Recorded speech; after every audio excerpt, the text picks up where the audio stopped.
Le ratio dette-équité, en anglais le ratio debt to equity, est une mesure utilisée pour évaluer le levier financier d'une entreprise. Il est calculé en divisant le montant de dette qu'une entreprise possède par son équité, ses capitaux propres, qui est simplement les actifs moins les passifs. Le ratio dette-équité démontre le degré auquel une entreprise finance ses opérations avec de la dette, plutôt qu'avec ses propres ressources.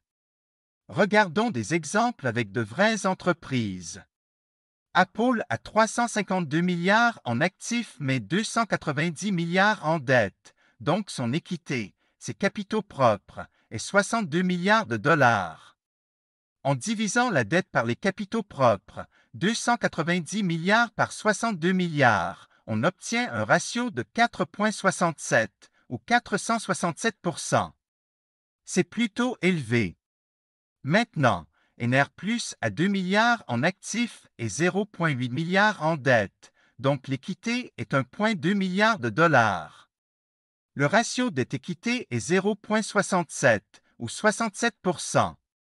Un ratio dette-équité élevé peut suggérer à l'investisseur un plus gros risque en raison de la forte dépendance sur l'endettement, tandis qu'un ratio dette-équité faible peut indiquer qu'une entreprise ne profite pas de l'effet de levier pour se développer.